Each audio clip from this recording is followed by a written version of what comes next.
The Adventures of Sherlock Holmes. 8. The Adventure of the Speckled Band. On glancing over my notes of the 70-odd cases in which I have, during the last 8 years, studied the methods of my friend Sherlock Holmes, I find many tragic, some comic, a large number merely strange, but none commonplace. For working as he did rather for the love of his art than for the acquirement of wealth, he refused to associate himself with any investigation which did not tend towards the unusual, and even the fantastic. Of all these varied cases, however, I cannot recall any which presented more singular features than that which was associated with the well-known Surrey family of the Roylotts of Stoke, Moran. The events in question occurred in the early days of my association with Holmes, when we were sharing rooms as bachelors in Baker Street. It is possible that I might have placed them upon record before, but a promise of secrecy was made at the time, from which I have only been freed during the last month by the untimely death of the lady to whom the pledge was given.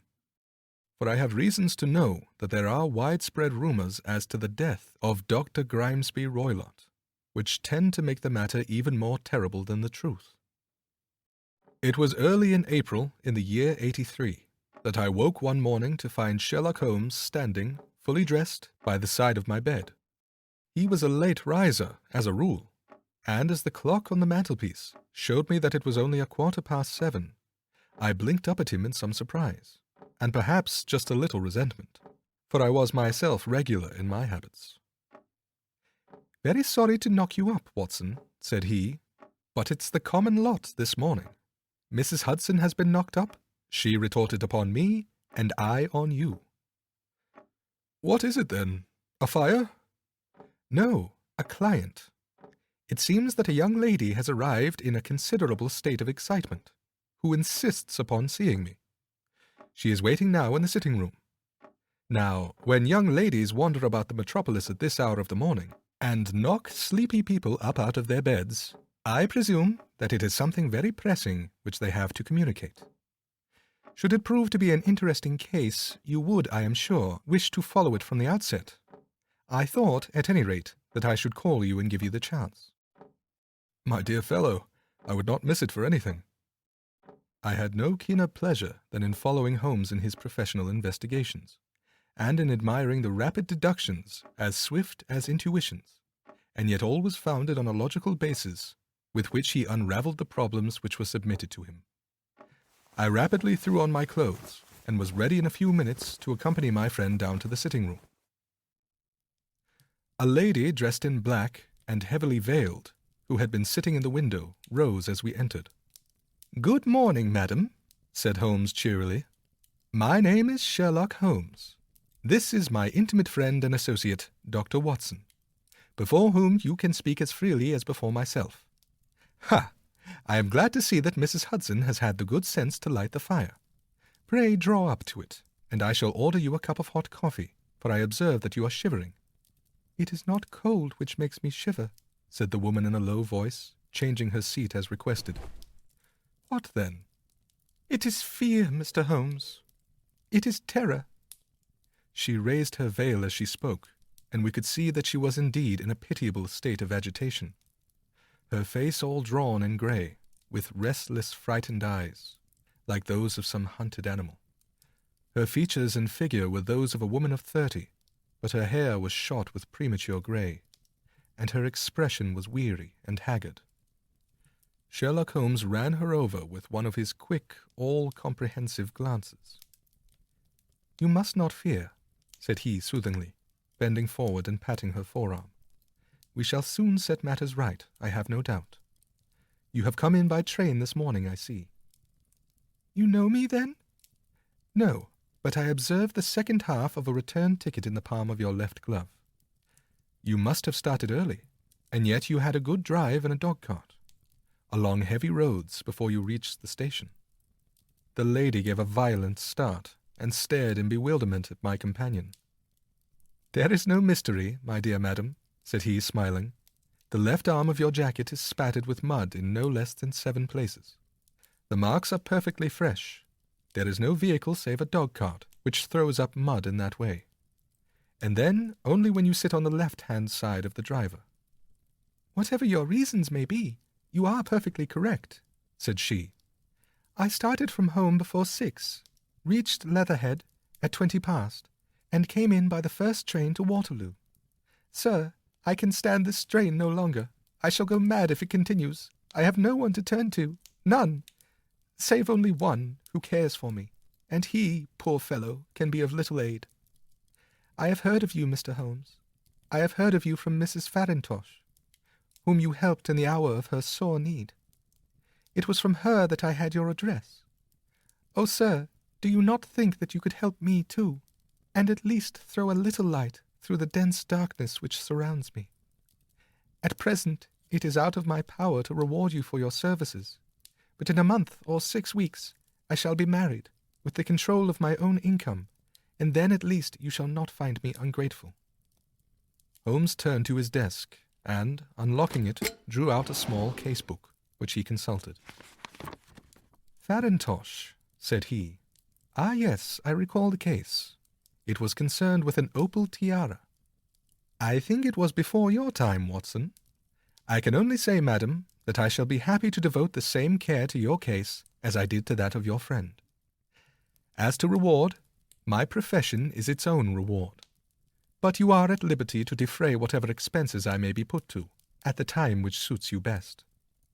And now I beg that you will lay before us everything that may help us in forming an opinion upon the matter." "Alas," replied our visitor, "the very horror of my situation lies in the fact that my fears are so vague, and my suspicions depend so entirely upon small points, which might seem trivial to another, that even he to whom of all others I have a right to look for help and advice looks upon all that I tell him about it as the fancies of a nervous woman. He does not say so, but I can read it from the soothing answers and averted eyes. But I have heard, Mr. Holmes, that you can see deeply into the manifold wickedness of the human heart. You may advise me how to walk amid the dangers which encompass me." "I am all attention, madam." "My name is Helen Stoner, and I am living with my stepfather, who is the last survivor of one of the oldest Saxon families in England, the Roylotts of Stoke Moran, on the western border of Surrey." Holmes nodded his head. "The name is familiar to me," said he. "The family was at one time among the richest in England, and the estates extended over the borders into Berkshire in the north, and Hampshire in the west. In the last century, however, 4 successive heirs were of a dissolute and wasteful disposition, and the family ruin was eventually completed by a gambler in the days of the Regency. Nothing was left save a few acres of ground, and the 200-year-old house, which is itself crushed under a heavy mortgage. The last squire dragged out his existence there, living the horrible life of an aristocratic pauper. But his only son, my stepfather, seeing that he must adapt himself to the new conditions, obtained an advance from a relative, which enabled him to take a medical degree and went out to Calcutta, where, by his professional skill and his force of character, he established a large practice. In a fit of anger, however, caused by some robberies which had been perpetrated in the house, he beat his native butler to death and narrowly escaped a capital sentence. As it was, he suffered a long term of imprisonment, and afterwards returned to England, a morose and disappointed man. When Dr. Roylott was in India, he married my mother, Mrs. Stoner, the young widow of Major General Stoner, of the Bengal Artillery.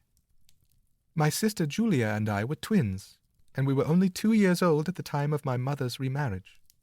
She had a considerable sum of money, not less than 1,000 a year, and this she bequeathed to Dr. Roylott entirely while we resided with him, with a provision that a certain annual sum should be allowed to each of us in the event of our marriage. Shortly after our return to England, my mother died. She was killed 8 years ago in a railway accident near Crewe. Dr. Roylott then abandoned his attempts to establish himself in practice in London, and took us to live with him in the old ancestral house at Stoke Moran. The money which my mother had left was enough for all our wants, and there seemed to be no obstacle to our happiness. But a terrible change came over our stepfather about this time. Instead of making friends and exchanging visits with our neighbours, who had at first been overjoyed to see a roylott of Stoke Moran back in the old family seat, he shut himself up in his house, and seldom came out, save to indulge in ferocious quarrels with whoever might cross his path. Violence of temper approaching to mania has been hereditary in the men of the family, and in my stepfather's case it had, I believe, been intensified by his long residence in the tropics. A series of disgraceful brawls took place, 2 of which ended in the police court, until at last he became the terror of the village, and the folks would fly at his approach, for he is a man of immense strength, and absolutely uncontrollable in his anger. Last week he hurled the local blacksmith over a parapet into a stream, and it was only by paying over all the money which I could gather together that I was able to avert another public exposure. He had no friends at all, save the wandering gypsies, and he would give these vagabonds leave to encamp upon the few acres of bramble-covered land which represent the family estate, and would accept in return the hospitality of their tents, wandering away with them sometimes for weeks on end. He has a passion also for Indian animals, which are sent over to him by a correspondent, and he has at this moment a cheetah and a baboon, which wander freely over his grounds and are feared by the villagers almost as much as their master. You can imagine from what I say that my poor sister Julia and I had no great pleasure in our lives. No servant would stay with us, and for a long time we did all the work of the house. She was but 30 at the time of her death, and yet her hair had already begun to whiten, even as mine has. Your sister is dead, then? She died just 2 years ago, and it is of her death that I wish to speak to you. You can understand that, living the life which I have described, we were little likely to see anyone of our own age and position.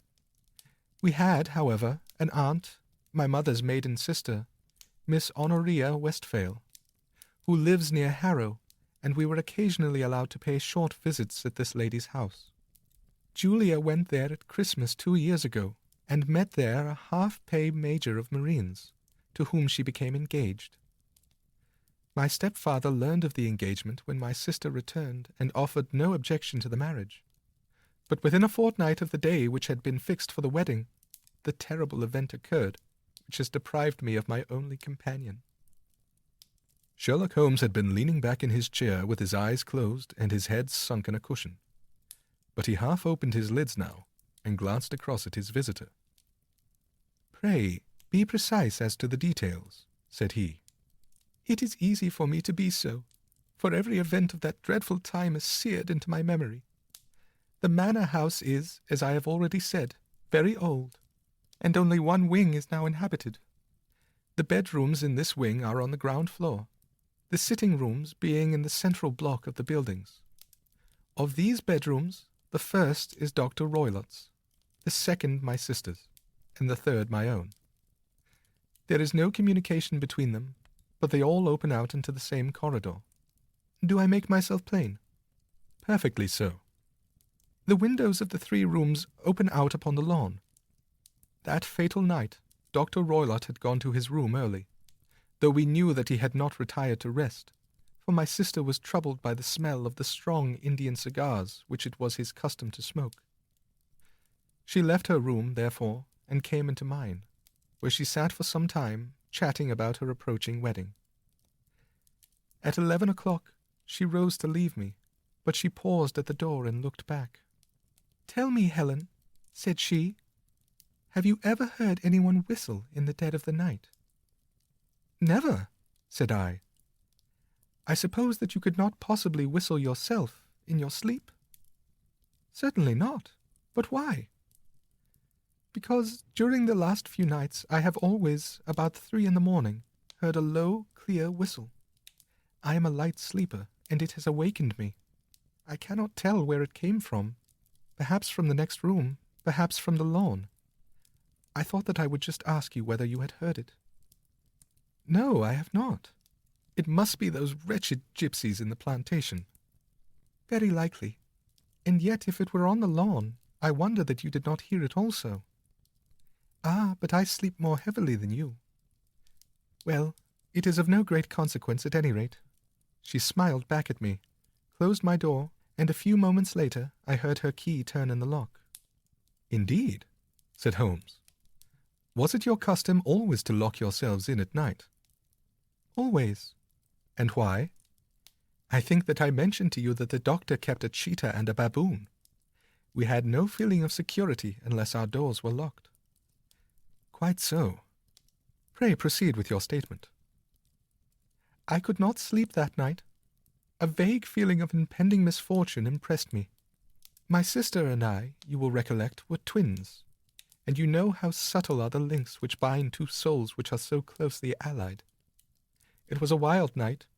The wind was howling outside, and the rain was beating and splashing against the windows. Suddenly, amid all the hubbub of the gale, there burst forth the wild scream of a terrified woman. I knew that it was my sister's voice. I sprang from my bed, wrapped a shawl round me, and rushed into the corridor. As I opened my door, I seemed to hear a low whistle, such as my sister described, and a few moments later a clanging sound, as if a mass of metal had fallen. As I ran down the passage, my sister's door was unlocked, and revolved slowly upon its hinges. I stared at it horror-stricken, not knowing what was about to issue from it. By the light of the corridor lamp, I saw my sister appear at the opening, her face blanched with terror, her hands groping for help, her whole figure swaying to and fro like that of a drunkard. I ran to her and threw my arms around her. But at that moment her knees seemed to give way, and she fell to the ground. She writhed as one who was in terrible pain, and her limbs were dreadfully convulsed. At first I thought that she had not recognized me, but as I bent over her, she suddenly shrieked out in a voice which I shall never forget. "Oh, my God, Helen! It was the band! The Speckled band!"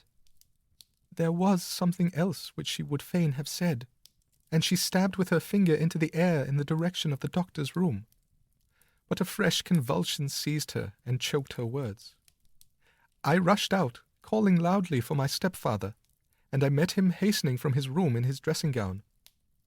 When he reached my sister's side, she was unconscious, and though he poured brandy down her throat and sent for medical aid from the village, all efforts were in vain, for she slowly sank and died without having recovered her consciousness. Such was the dreadful end of my beloved sister. "One moment," said Holmes. "Are you sure about this whistle and metallic sound? Could you swear to it?" "That was what the county coroner asked me at the inquiry. It is my strong impression that I heard it, and yet, among the crash of the gale and the creaking of an old house, I may possibly have been deceived." "Was your sister dressed?" "No, she was in her night-dress. In her right hand was found the charred stump of a match, and in her left a matchbox, showing that she had struck a light and looked about her when the alarm took place. That is important. And what conclusions did the coroner come to?" "He investigated the case with great care, for Dr. Roylott's conduct had long been notorious in the county, but he was unable to find any satisfactory cause of death. My evidence showed that the door had been fastened upon the inner side, and the windows were blocked by old-fashioned shutters with broad iron bars, which were secured every night. The walls were carefully sounded, and were shown to be quite solid all round, and the flooring was also thoroughly examined with the same result. The chimney is wide, but is barred up by 4 large staples. It is certain, therefore, that my sister was quite alone when she met her end. Besides, there were no marks of any violence upon her." "How about poison?" "The doctors examined her for it, but without success." "What do you think that this unfortunate lady died of, then?" "It is my belief that she died of pure fear and nervous shock, though what it was that frightened her I cannot imagine." "Were there gypsies in the plantation at the time?" "Yes, there are nearly always some there." "Ah, and what did you gather from this allusion to a band? A speckled band. Sometimes I have thought that it was merely the wild talk of delirium. Sometimes that it may have referred to some band of people, perhaps to these very gypsies in the plantation. I do not know whether the spotted handkerchiefs, which so many of them wear over their heads, might have suggested the strange adjective which she used. Holmes shook his head like a man who was far from being satisfied. "These are very deep waters," said he. "Pray go on with your narrative." 2 years have passed since then, and my life has been until lately lonelier than ever. A month ago, however, a dear friend who I have known for many years has done me the honor to ask my hand in marriage. His name is Armitage, Percy Armitage, the second son of Mr. Armitage, of Cranewater near Reading. My stepfather has offered no opposition to the match, and we are to be married in the course of the spring. 2 days ago, some repairs were started in the west wing of the building, and my bedroom wall has been pierced, so that I have had to move into the chamber in which my sister died, and to sleep in the very bed in which she slept. Imagine, then, my thrill of terror when last night, as I lay awake thinking over her terrible fate, I suddenly heard in the silence of the night the low whistle which had been the herald of her own death. I sprang up and lit the lamp, but nothing was to be seen in the room. I was too shaken to go to bed again, however, so I dressed, and as soon as it was daylight, I slipped down, got a dog-cart at the Crown Inn, which is opposite, and drove to Leatherhead, from whence I have come on this morning with the one object of seeing you and asking your advice." "You have done wisely," said my friend, "but have you told me all?" "Yes, all." "Miss Roylott, you have not. You are screening your stepfather." "Why, what do you mean?" For answer, Holmes pushed back the frill of black lace which fringed the hand that lay upon our visitor's knee.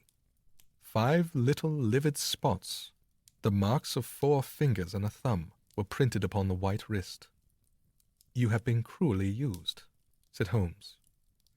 The lady colored deeply and covered over her injured wrist. "He is a hard man," she said, "and perhaps he hardly knows his own strength." There was a long silence, during which Holmes leaned his chin upon his hands and stared into the crackling fire. "This is a very deep business," he said at last. "There are 1,000 details which I should desire to know before I decide upon our course of action. Yet we have not a moment to lose. If we were to come to Stoke Moran today, would it be possible for us to see over these rooms without the knowledge of your stepfather?" "As it happens, he spoke of coming into town today upon some most important business. It is probable that he will be away all day, and that there will be nothing to disturb you. We have a housekeeper now, but she is old and foolish, and I could easily get her out of the way." "Excellent. You are not averse to this trip, Watson?" "By no means." "Then we shall both come. What are you going to do yourself?" "I have 1 or 2 things which I should wish to do now that I am in town, but I shall return by the 12 o'clock train, so as to be there in time for your coming. And you may expect us early in the afternoon. I have myself some small business matters to attend to. Will you not wait and breakfast?" "No, I must go. My heart is lightened already since I have confided my trouble to you. I shall look forward to seeing you again this afternoon." She dropped her thick black veil over her face and glided from the room. "And what do you think of it all, Watson?" asked Sherlock Holmes, leaning back in his chair. "It seems to me to be a most dark and sinister business." "Dark enough, and sinister enough." "Yet if the lady is correct in saying that the flooring and walls are sound, and that the door, window, and chimney are impassable, then her sister must have been undoubtedly alone when she met her mysterious end. What becomes, then, of these nocturnal whistles? And what of the very peculiar words of the dying woman?" "I cannot think."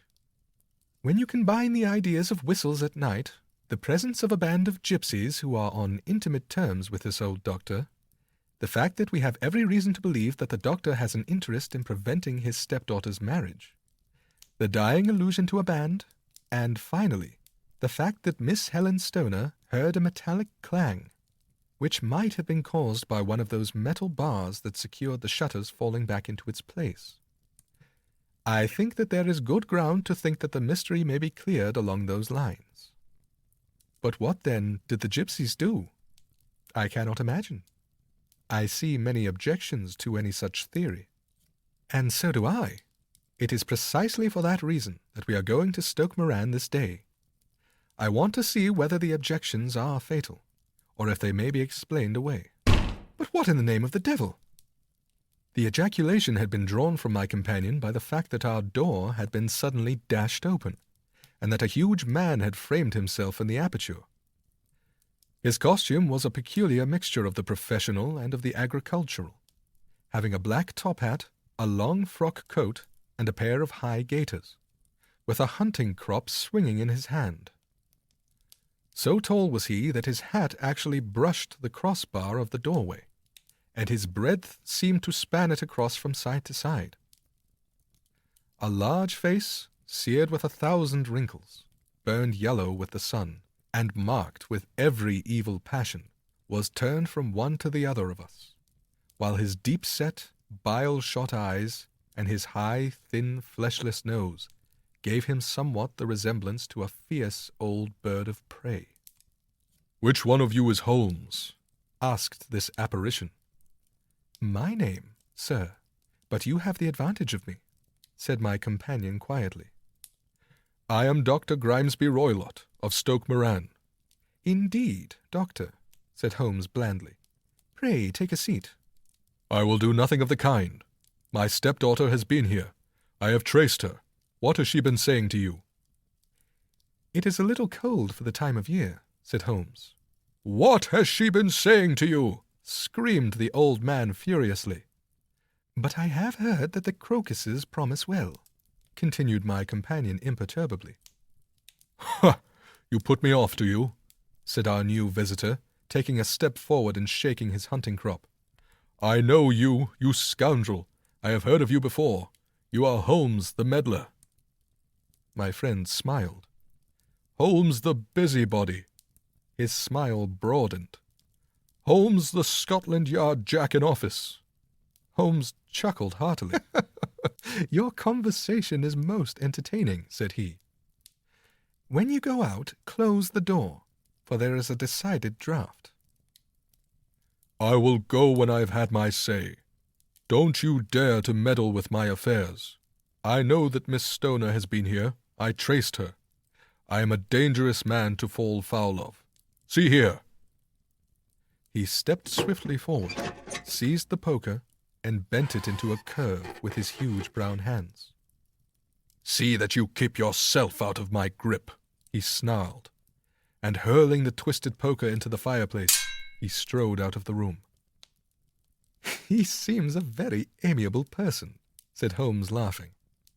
"I am not quite so bulky, but if he had remained, I might have shown him that my grip was not much more feeble than his own." As he spoke, he picked up the steel poker, and with a sudden effort, straightened it out again. Fancy his having the insolence to confound me with the official detective force. This incident gives zest to our investigation, however, and I only trust that our little friend will not suffer from her imprudence in allowing this brute to trace her. And now, Watson, we shall order breakfast, and afterwards I shall walk down to Doctor's Commons, where I hope to get some data which may help us in this matter. It was nearly 1 o'clock when Sherlock Holmes returned from his excursion. He held in his hand a sheet of blue paper, scrawled over with notes and figures. "I have seen the will of the deceased wife," said he. "To determine its exact meaning, I have been obliged to work out the present prices of the investments with which it is concerned. The total income, which at the time of the wife's death was little short of £1,100, is now, through the fall in agricultural prices, not more than £750. Each daughter can claim an income of £250 in case of marriage. It is evident, therefore, that if both girls had married, this beauty would have had a mere pittance, while even one of them would cripple him to a very serious extent. My morning's work has not been wasted, since it is proved that he has the very strongest motives for standing in the way of anything of the sort. And now, Watson, this is too serious for dawdling, especially as the old man is aware that we are interesting ourselves in his affairs. So if you are ready, we shall call a cab and drive to Waterloo. I should be very much obliged if you would slip your revolver into your pocket. An Ely's number 2 is an excellent argument with gentlemen who can twist steel pokers into knots. That and a toothbrush are, I think, all that we need. At Waterloo, we were fortunate in catching a train for Leatherhead, where we hired a trap at the station inn and drove for 4 or 5 miles through the lovely Surrey lanes. It was a perfect day, with a bright sun and a few fleecy clouds in the heavens. The trees and wayside hedges were just throwing out their first green shoots, and the air was full of the pleasant smell of the moist earth. To me, at least, there was a strange contrast between the sweet promise of the spring and this sinister quest upon which we were engaged. My companion sat in the front of the trap, his arms folded, his hat pulled down over his eyes, and his chin sunk upon his breast, buried in the deepest thought. Suddenly, however, he started, tapped me on the shoulder, and pointed over the meadows. "Look there," said he. A heavily timbered park stretched up in a gentle slope, thickening into a grove at the highest point. From amid the branches there jutted out the grey gables and high roof tree of a very old mansion. "Stoke Moran?" said he. "Yes, sir. That be the house of Dr. Grimesby Roylott," remarked the driver. "There is some building going on there," said Holmes. "That is where we are going." "There's the village," said the driver, pointing to a cluster of roofs some distance to the left. "But if you want to get to the house, you'll find it shorter to get over this stile, and so by the footpath over the fields. There it is, where the lady is walking." "And the lady, I fancy, is Miss Stoner," observed Holmes, shading his eyes. "Yes, I think we had better do as you suggest."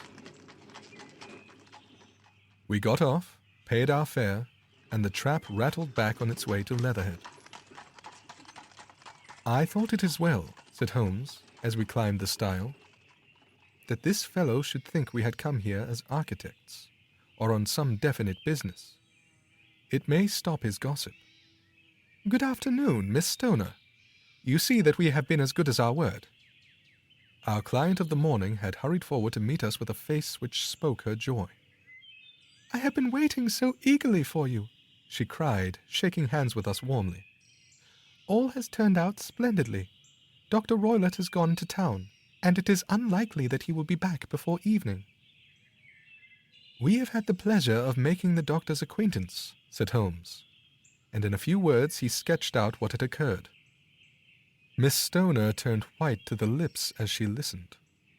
"Good heavens!" she cried. "He has followed me, then?" "So it appears."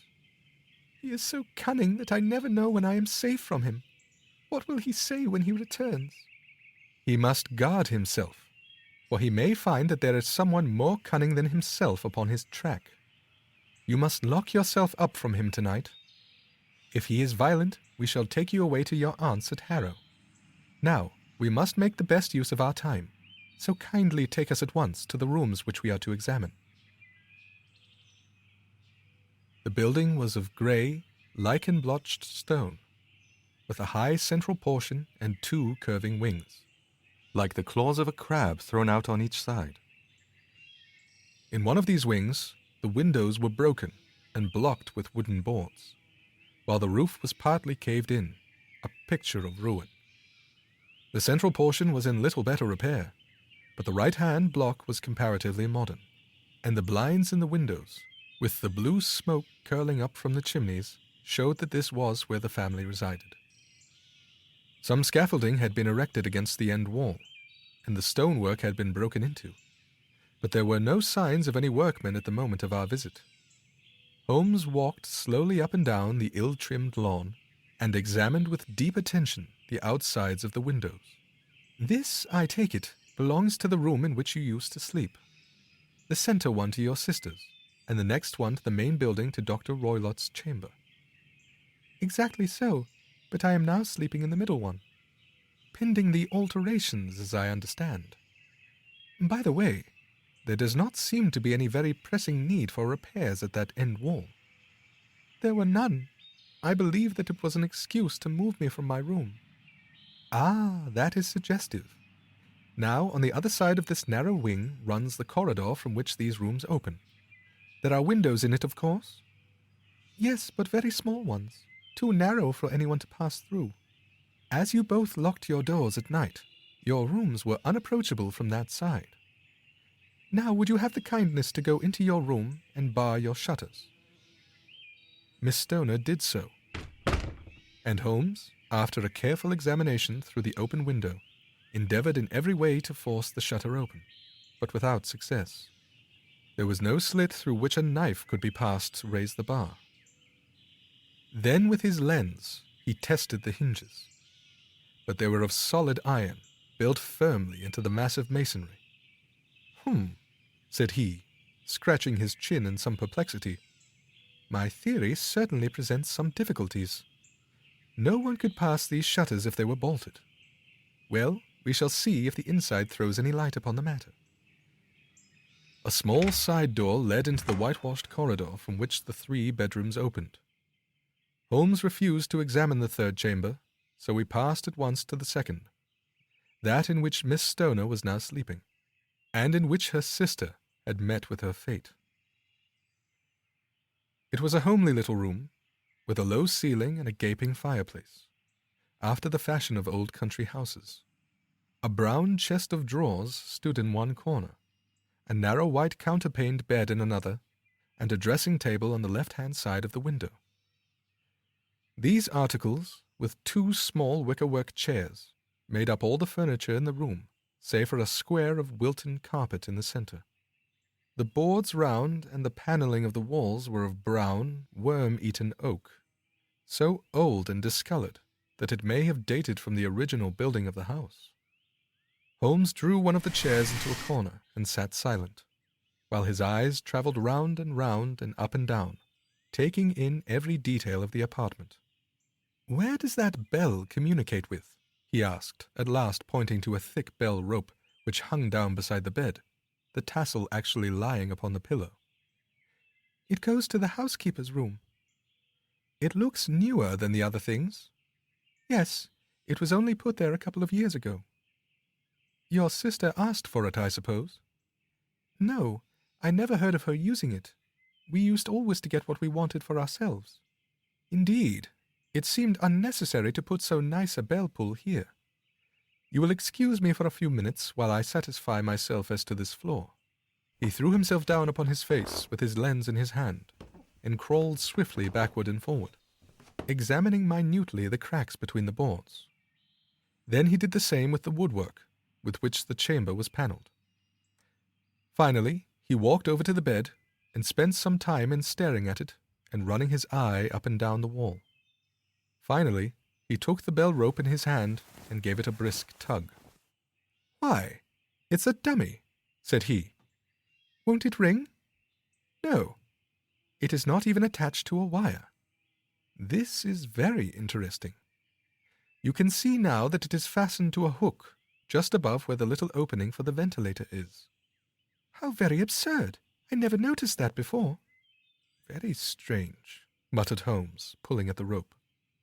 "There are 1 or 2 very singular points about this room.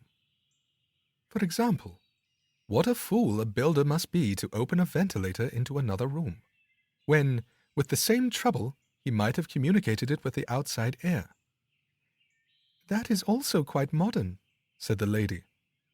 "Done about the same time as the bell rope?" remarked Holmes. "Yes, there were several little changes carried out about that time." "They seem to have been of a most interesting character. Dummy bell ropes, and ventilators which do not ventilate. With your permission, Miss Stoner, we shall now carry our researches into the inner apartment." Dr. Grimesby Roylott's chamber was larger than that of his stepdaughter, but was as plainly furnished. a camp bed, a small wooden shelf full of books, mostly of a technical character, an armchair beside the bed, a plain wooden chair against the wall, a round table, and a large iron safe were the principal things which met the eye. Holmes walked slowly round, and examined all of them with the keenest interest. "What's in here?" he asked, tapping the safe. "My stepfather's business papers." "Oh, you have seen inside, then?" "Only once, some years ago. I remember that it was full of papers." "There isn't a cat in it, for example?" "No, what a strange idea." "Well, look at this." He took up a small saucer of milk, which stood on the top of it. "No, we don't keep a cat, but there is a cheetah and a baboon." "Ah, yes, of course.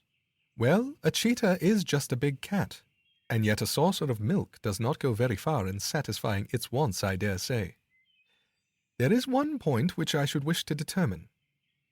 He squatted down in front of the wooden chair and examined the seat of it with the greatest attention. "Thank you. That is quite settled," said he, rising and putting his lens in his pocket.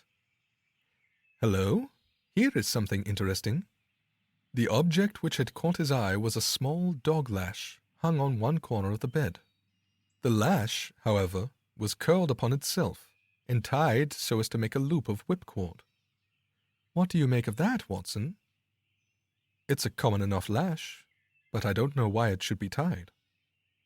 "That is not quite so common, is it? Ah, me! It's a wicked world, and when a clever man turns his brains to crime, it is the worst of all. I think that I have seen enough now, Miss Stoner, and with your permission, we shall walk out upon the lawn." I had never seen my friend's face so grim, or his brow so dark as it was when we turned from the scene of this investigation. We had walked several times up and down the lawn, neither Miss Stoner nor myself liking to break in upon his thoughts before he roused himself from his reverie. "It is very essential, Miss Stoner," said he, "that you should absolutely follow my advice in every respect." "I shall most certainly do so." "The matter is too serious for any hesitation. Your life may depend upon your compliance." "I assure you that I am in your hands." "In the first place, both my friend and I must spend the night in your room." Both Miss Stoner and I gazed at him in astonishment. "Yes, it must be so. Let me explain. I believe that is the village inn over there." "Yes, that is the Crown." "Very good. Your windows would be visible from there." "Certainly."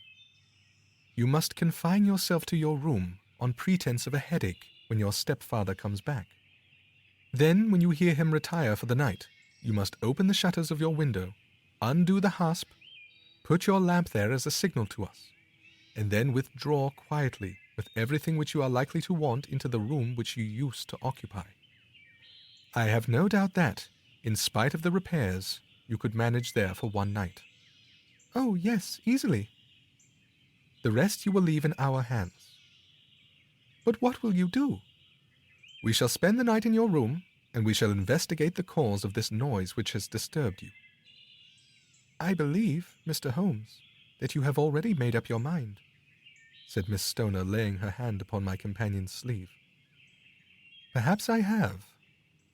"Then, for pity's sake, tell me what was the cause of my sister's death." "I should prefer to have clearer proofs before I speak." "You can at least tell me whether my own thought is correct, and if she died from some sudden fright." "No, I do not think so. I think that there was probably some more tangible cause. And now, Miss Stoner, we must leave you, for if Dr. Roylott returned and saw us, our journey would be in vain. Goodbye, and be brave, for if you will do what I have told you, you may rest assured that we shall soon drive away the dangers that threaten you." Sherlock Holmes and I had no difficulty in engaging a bedroom and sitting room at the Crown Inn. They were on the upper floor, and from our window we could command a view of the avenue gate, and of the inhabited wing of Stoke Moran Manor House. At dusk We saw Dr. Grimesby Roylott drive past, his huge form looming up beside the little figure of the lad who drove him. The boy had some slight difficulty in undoing the heavy iron gates, and we heard the hoarse roar of the doctor's voice and saw the fury with which he shook his clenched fists at him. The trap drove on, and a few minutes later we saw a sudden light spring up among the trees as the lamp was lit in one of the sitting rooms. "Do you know, Watson," said Holmes as we sat together in the gathering darkness, "I have really some scruples as to taking you tonight. There is a distinct element of danger." "Can I be of assistance?" "Your presence might be invaluable." "Then I shall certainly come." "It is very kind of you." "You speak of danger. You have evidently seen more in those rooms than was visible to me." "No, but I fancy that I may have deduced a little more. I imagine that you saw all that I did."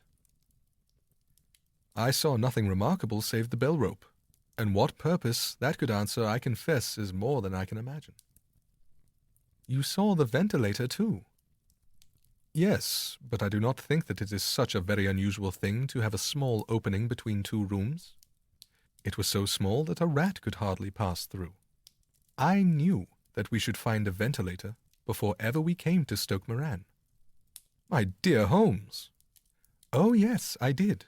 You remember in her statement she said that her sister could smell Dr. Roylott's cigar. Now, of course, that suggested at once there must be a communication between the two rooms. It could only be a small one, or it would have been remarked upon at the coroner's inquiry. I deduced a ventilator." "But what harm can there be in that?" "Well, there is at least a curious coincidence of dates. A ventilator is made, a cord is hung, and a lady who sleeps in the bed dies. Does not that strike you?" "I cannot as yet see any connection." "Did you observe anything very peculiar about that bed?" "No." "It was clamped to the floor. Did you ever see a bed fastened like that before?" "I cannot say that I have." "The lady could not move her bed.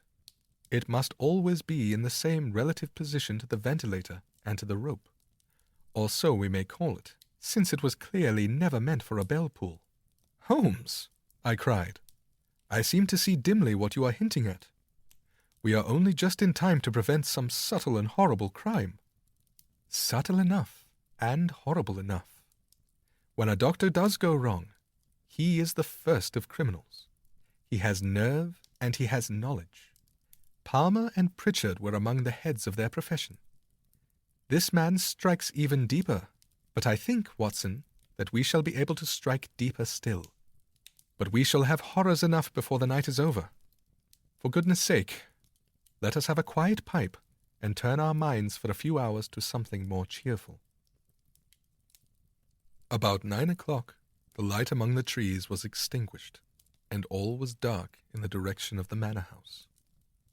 2 hours passed slowly away, and then, suddenly, just at the stroke of 11, a single bright light shone out right in front of us.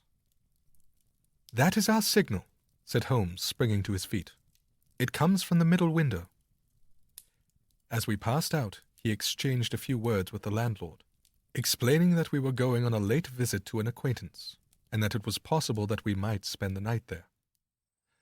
A moment later we were out on the dark road, a chill wind blowing in our faces, and one yellow light twinkling in front of us through the gloom to guide us on our somber errand. There was little difficulty in entering the grounds, for unrepaired breaches gaped in the old park wall. Making our way among the trees, we reached the lawn, crossed it, and were about to enter through the window, when out from a clump of laurel bushes there darted what seemed to be a hideous and distorted child, who threw itself upon the grass with writhing limbs and then ran swiftly across the lawn into the darkness. "My God!" I whispered. "Did you see it?" Holmes was for the moment as startled as I. His hand closed like a vice upon my wrist in his agitation. Then he broke into a low laugh and put his lips to my ear. "It is a nice household," he murmured. That is the baboon.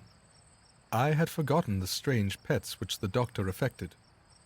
There was a cheetah, too. Perhaps we might find it upon our shoulders at any moment.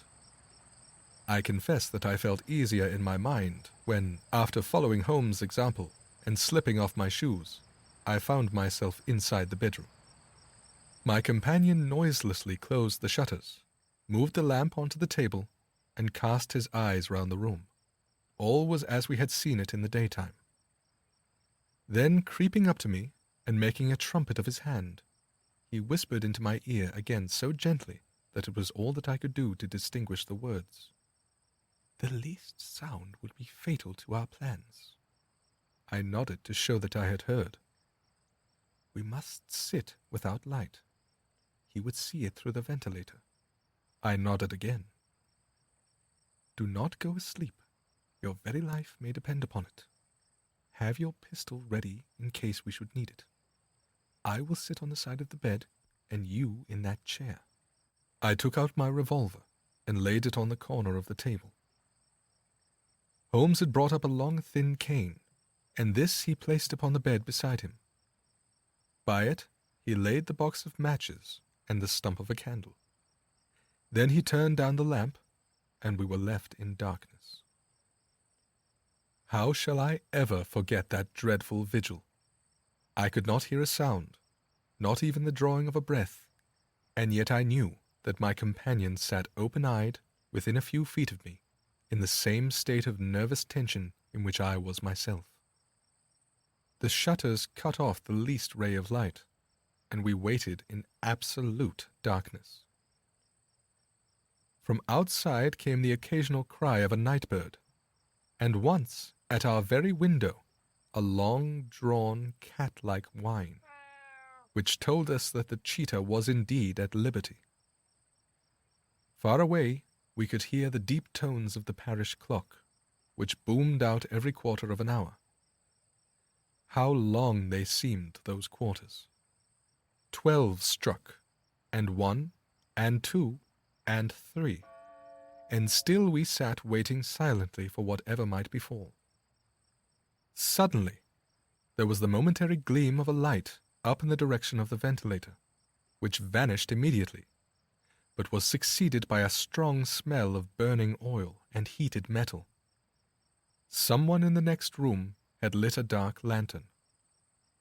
I heard a gentle sound of movement, and then all was silent once more, though the smell grew stronger. For half an hour I sat with straining ears. Then suddenly another sound became audible. A very gentle, soothing sound, like that of a small jet of steam escaping continually from a kettle. The instant that we heard it, Holmes sprang from the bed, struck a match, and lashed furiously with his cane at the bell pull. "You see it, Watson!" he yelled. "You see it!" But I saw nothing. At the moment when Holmes struck the light, I heard a low, clear whistle, but the sudden glare flashing into my weary eyes made it impossible for me to tell what it was at which my friend lashed so savagely. I could, however, see that his face was deadly pale and filled with horror and loathing. He had ceased to strike and was gazing up at the ventilator when suddenly there broke from the silence of the night the most horrible cry to which I have ever listened. It swelled up louder and louder, a hoarse yell of pain and fear and anger, all mingled in the one dreadful shriek. They say that away down in the village, and even in the distant parsonage, that cry raised the sleepers from their beds.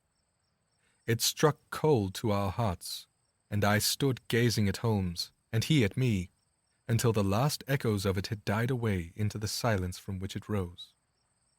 "What can it mean?" I gasped. "It means that it is all over," Holmes answered. "And perhaps, after all, it is for the best. Take your pistol, and we will enter Dr. Roylett's room."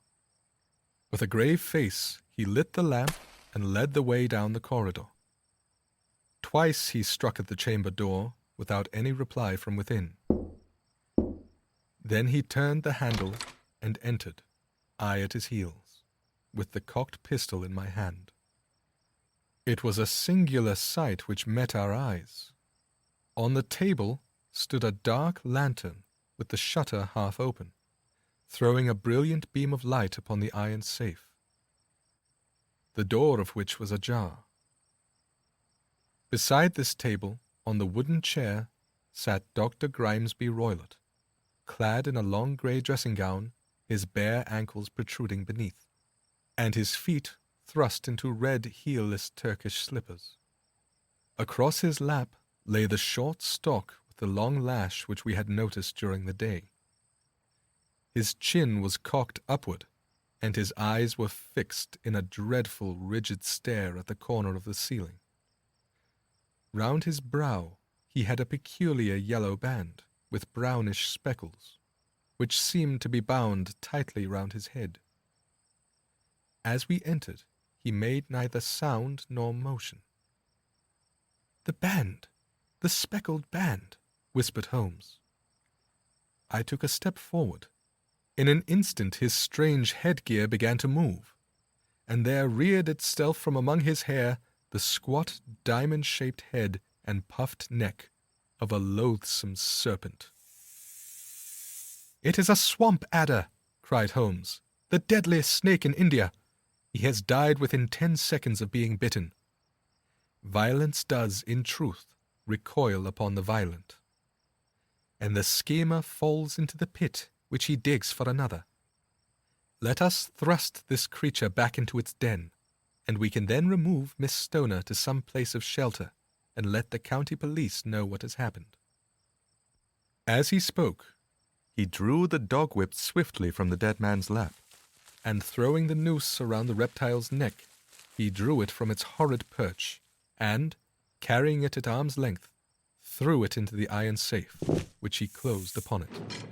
Such are the true facts of the death of Dr. Grimesby Roylott of Stoke Moran. It is not necessary that I should prolong a narrative which has already run to too great a length, by telling how we broke the sad news to the terrified girl, how we conveyed her by the morning train to the care of her good aunt at Harrow, of how the slow process of official inquiry came to the conclusion that the doctor met his fate while indiscreetly playing with a dangerous pet. The little which I had yet to learn of the case was told me by Sherlock Holmes, as we travelled back next day. "I had," said he, "come to an entirely erroneous conclusion, which shows, my dear Watson, how dangerous it always is to reason from insufficient data. The presence of the gypsies, and the use of the word band, which was used by the poor girl, no doubt to explain the appearance which she had caught a hurried glimpse of by the light of her match, were sufficient to put me upon an entirely wrong scent. I can only claim the merit that I instantly reconsidered my position when, however, it became clear to me that whatever danger threatened an occupant of the room could not come either from the window or the door.